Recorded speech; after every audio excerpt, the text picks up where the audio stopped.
মেয়েটির ধর্ষণ এবং হত্যা 6 মাস হলো, এখনো বিচার অধরা। এই জন্যই আমরা স্লোগান তুলছি জাস্টিস। গোটা দেশ, গোটা পৃথিবী যত রকম অন্যায় আছে তার বিরুদ্ধে যে লড়াই, তার সঙ্গে এটা সংহতি।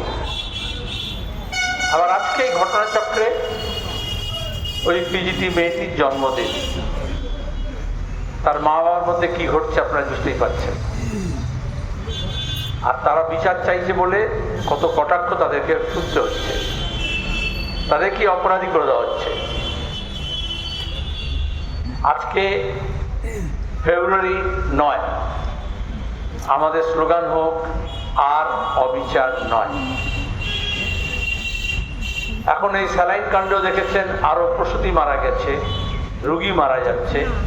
স্বাস্থ্য ক্ষেত্রে যে অবিচার, যে অন্যায়, যে দুরাচার, যে থ্রেড কালচার, যে দুর্নীতি, তার জন্য যত রকমের মৃত্যু হয়েছে, আমরা সব মৃত্যুর প্রতিকার চাই এবং সুবিচার চাই। আর তা নাহলে এই ব্যবস্থাকে আমাদের উপড়ে ফেলতে হবে, যেখানে দাঁড়িয়ে একজন মানুষ তার সন্তানের মৃত্যুর বিচার পেতে পারে না। সুপ্রিম কোর্ট থেকে সিবিআই, কলকাতা পুলিশ, স্বাস্থ্য দপ্তর, রাজ্য সরকার, আমরা নানান ধরনের টালবাহানা দেখেছি, অনেকের প্রত্যক্ষ এবং পরোক্ষ হস্তক্ষেপ দেখেছি। অভয়ার মৃত্যু একটা সাধারণ মৃত্যু নয়, একটা সাধারণ ঘটনা নয়।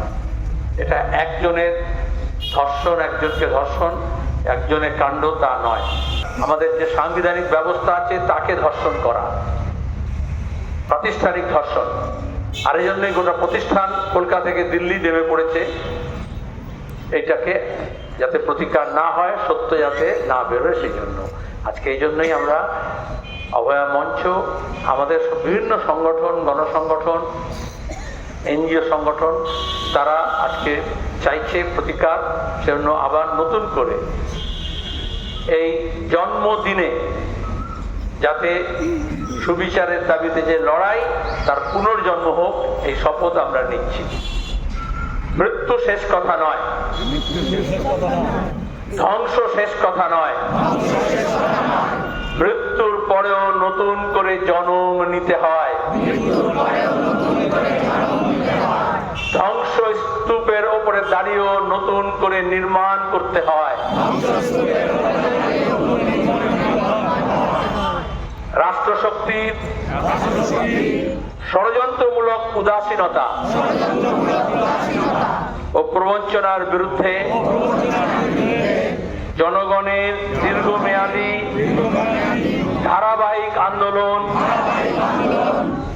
আর সেই আন্দোলনে আমরা অবিচল আছি, আমরা অবিচল থাকব। মানুষের ঐক্যবদ্ধ আন্দোলনের জয় অবশ্যম্ভাবী। ইতিহাসের এই হচ্ছে অমোঘ শিক্ষা। We want, we demand. আমি এই সময় দাঁড়িয়ে আজকে যখন কলকাতায় অভয়া মঞ্চের তরফ থেকে কেন্দ্রীয়ভাবে আরজিকর হাসপাতাল পর্যন্ত, মেডিকেল কলেজ স্ট্রিট থেকে বিশাল মিছিল হচ্ছে, চিকিৎসক, চিকিৎসা কর্মী, সাধারণ মানুষ, বিভিন্ন মঞ্চ একসঙ্গে করেছে। আজকেই শুধু কলকাতা শহরে, যেহেতু মেয়েটির আজকে 33তম জন্মদিন, 33টা স্পটে যেভাবে 14ই আগস্ট হয়েছিল, সেরকম আজকে বিকেল থেকে সন্ধ্যে রাত্রি নানান ধরনের কর্মসূচি নেওয়া হয়েছে।